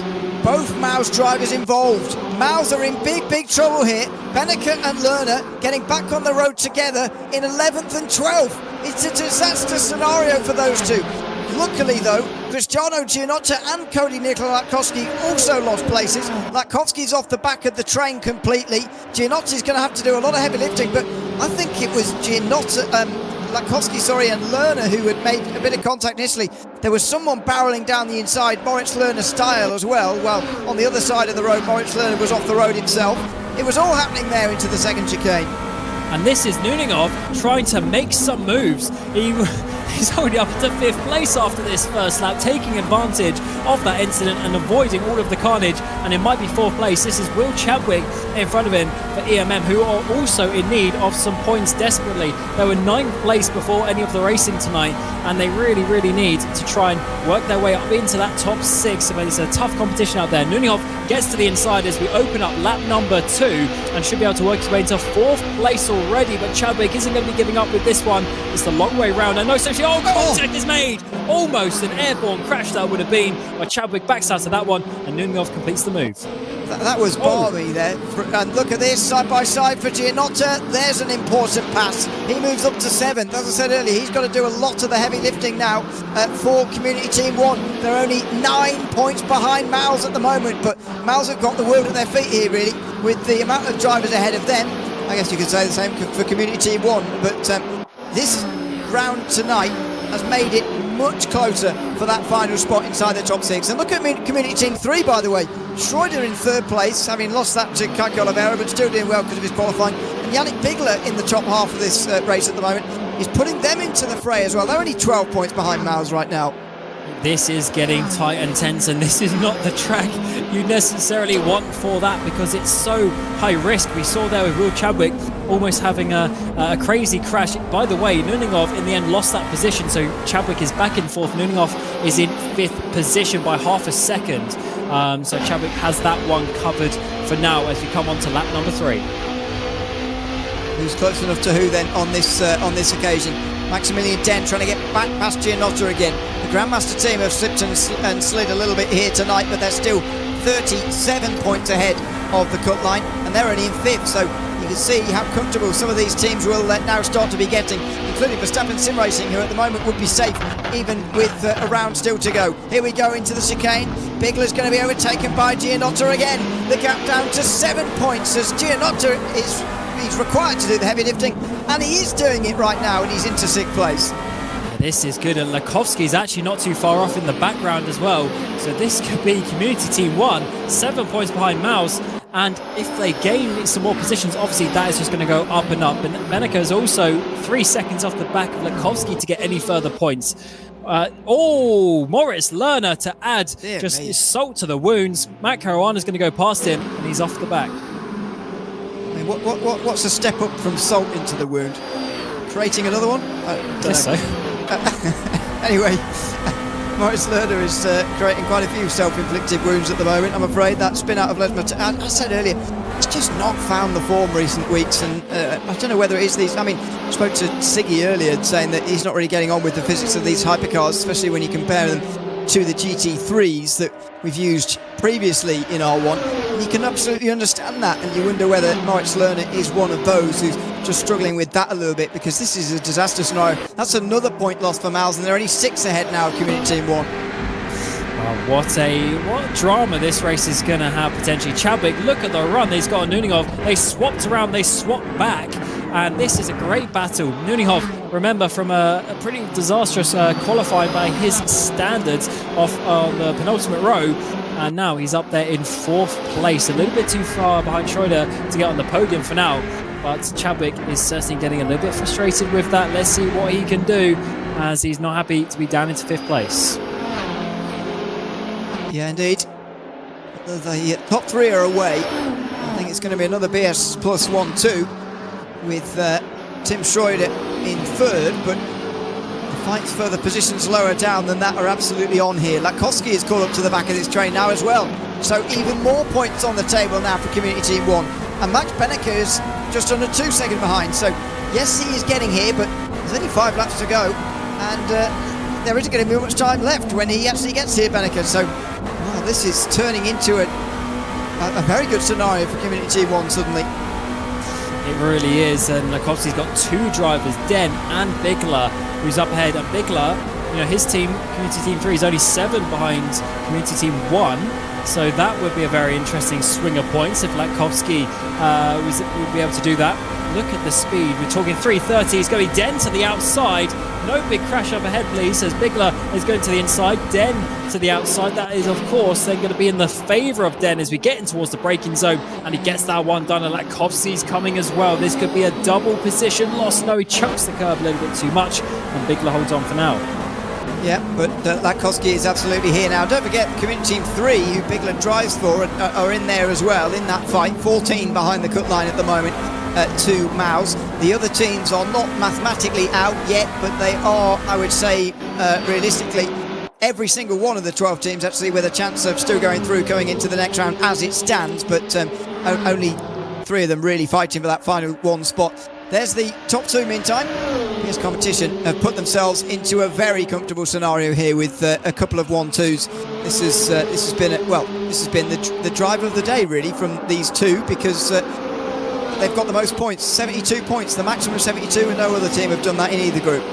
And we have loads of competition. So Verstappen Sim Racing, TC and Porsche Coanda all in the other group. They had to do a double 1-2 tonight, really, points wise, and it's certainly what they've done. We're going to get 3 cars wide here. Chadwick is going to be overtaken twice, and look at the absolute run there from Ginotta, and Den going past them as well. So it's a 2-position gain there for Den as he works his way through. Ginotta will follow, and unfortunately for Chadwick, losing 2 places is going to be the re-slipstream though for Ginotta as he tries to go back down the inside. Den holding it just late enough on the brakes for that double move. And this puts Grandmaster in a great position. 2 cars in the top 5. And another driver joins. Yannick Bigler will be here now as well. 4 different teams involved in this, by the way. And there may well be another one if Max Benneker gets his skates on here and starts to close in. And by the way, a switch between Latkowski and Benneker means that the gap's now 8 points, so that's very much gone the way of Maus in the last couple of months. And Benneker's got the chance to gain 4 places in the next 3 laps if he plays his cards right here through this battle. So just after a terrible first half of this race for Maus, they're just starting to claw something back again here. There must have been a mistake for Latkowski because he lost a couple of seconds to Benneker and now is a further 2 seconds behind him. So definitely a little bit of a mistake. And for Community Team 1, there are some important points lost because remember, you gain 2 points by making the overtake, but they lose 2 points at the same time. So it's 4 points basically is what that position is worth effectively in terms of the gap. So that's a big loss for Latkowski there. We come on to another lap, lap 7 this is going to be. We've got Chadwick, and he's under big attack here from Bigler. Down the inside, he's going to be in towards Curva Grande. There's another position loss. That's going to be 3 places in that corner in 2 laps. So Chadwick is going backwards here from 5th to 8th. Yeah, it's very, and he's just hit him as well. He's got to have tried not to. He's only just made the corner. Benneker now gets through. He's just not, he resigned to the fact there. He's just not in control of any of that there. And he loses another place to Benneker. Thankfully, Bigler wasn't taken off or taken out as a result of that. But Max Benneker will take up that position. Thanks very much. They're now 9 clear of Community Team 1. And don't forget, this next position ahead of Bigler could be doubly important. At least it will count for double. as they gain 1 place and Community Team 3 lose 1 as well. This is exactly why you don't give up after Benica. They're being taken out at the Della Roggia on the first lap at the back of the field. And, you know, he's potentially getting a 6th position here towards the end of this race as we're coming on to the penultimate lap. It is a straight fight between the 2 BS competitions. Is Kaiki going to be nice and give Robbie the lead and the win? Or are they going to fight? Because at the end of the day, Kaiki's going to want the win himself. He's getting closer in that slipstream. Is there any team orders here? No, there's not. It's going to be Kaiki going to the front. And can he get 2 race wins tonight? Well, he's raced through there. Stapleford, I think, is going to say, go on past for now, fine, but the next lap's the final one. And if the same thing happens, but in reverse, then surely Stapleford will be favourite. As we saw with the Siggy and Rogers battle, it was all set to by the time they were in the Della Roggia chicane. As Siggy rather bluntly put it, nothing happened after that. So if Stapleford gets through into there, i.e. he's won the race, and that's what he must be thinking at the moment. He'll be fine with losing it there, as long as he can get it back on the last lap. That is very true. At a track like this, sometimes you want to not be leading. It's a very interesting one in terms of how it works with the slipstream. Sometimes you've got to be that car behind to be getting the overtake. Robbie actually looked a little bit, resounding coming down that straight last time around, almost if he knew that Oliveira was going to be coming past. But up towards the 9th and final lap, Stapleford, can he get close enough? This is his best opportunity. We saw it in the previous race as well, with Josh Rogers having that one final opportunity. He's the same gap behind as well at 5/10. And when we get towards the Curva Grande, the car ahead's actually going to slow down with scrubbing off the speed, and this could be the opportunity for Stapleford to get back his teammate and take victory here tonight. Oliveira's already won 1 race. Back at Sebring, can Stapleford do anything about it? He's got the speed, he's going to have the inside line as well, and Oliveira does not defend it. Down the inside on the brakes though, Stapleford's got to get it done. Side by side between the teammates, almost bit of contact. Oliveira's going to go across the chicane, and he's actually going to try and hold on to that position whilst doing so, and that's an interesting, controversial way to get the lead. Well, exactly, because the stewards might well look at everything and say, well, if that's a penalty, if 2 drivers not on the same team did that, then why wouldn't it be now? We'll see about that. But yeah, Oliveira did keep that place by going off the road. I think he went off the road just to avoid contact with Stapleford there, because that would have been the absolute last thing that they needed there in BS competition. Thankfully, they were just about able to keep it clean enough, as Caruana and Chadwick, by the way, dropped behind Latkowski. Gap back down to 8 between 6th and 7th place, by the way. Yeah, man, really struggling today, but not struggling at the front is BS competition. Is going to be a double 1-2. Oliveira's going to go wide, and across the line, it's going to be a photo finish between the 2. Stapleford will be given the victory in the end, and what a night it's been for BS competition, with 1-2 in both races. And it's going to be Schroeder after an immense qualifying lap. He unfortunately dropped down to 3rd place, but he then held it to the end. And for Community Team 3, that is an all-important podium in their fight to get inside the top 6. In the end, it's going to be a great day for Grandmaster. A difficult start to the race, but Nuninghoff and Den getting a double top 5. And then is Mouse, who has actually losing points, and they're now only 8 points above the cut line with 1 round to go. And there is confirmation of Stapleford getting the win, and Oliveira in 2nd place with the fastest lap, and Schroeder rounding out the podium. Grandmasters, strong results. Gianotta in the end there is going to be in 6th position, with Bigler also rounding out a strong race for Community Team 3 with both of their drivers inside the top 7. Max Benica, after being taken out on that first lap, I should say, is in 8th position with Latkowski, Caruana, Chadwick, EMM probably out of it now, and then Lerner at the back of the grid. Here's the team standings at the end of the night. Verstappen lead by 21 points in TC Sports. They drop from 2nd to 3rd, but still in a very strong position. Porsche Coanda regain all the way up into 4th place, with Grandmaster and Mouse the top 6 heading into the final round. But we will take some words from the winner of the race. It's Robbie Stapleford, who had that one covered from start to finish, all until the penultimate lap. Some interesting fights there with your teammate. How was that one, Robbie? First of all, getting the pole position will start. Yeah, it was the same as Sebring. 1-2. well, we tried the 1-2 in quali again, but it didn't quite work. We got 1-3 instead. But we got 1-2 in the race, which was our plan, and it succeeded. So yeah, we had a nice battle in the last lap, and we had some fun after 9 laps of dripping with sweat. So yeah, it was good. What were you feeling going into sort of Curva Grande de la Roggia on that first lap? You had all the cars lined up behind you with the draft. Were you worried about losing that lead?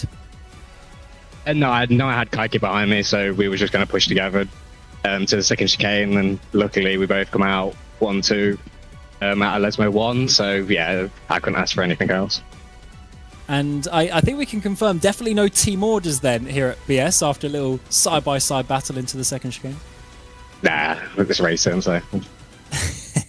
Certainly, yeah. Good job between you guys, and good luck next week for the final round of the regular season.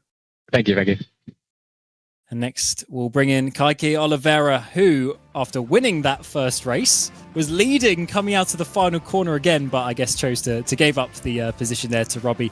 Just talk us through that battle on the final lap. It was certainly quite tense with 2 teammates going for the race win. Thanks again, and happy to be here again. But I don't think it was as tense. We were quite relaxed. We practiced a lot fighting against each other, and I had to go for the win.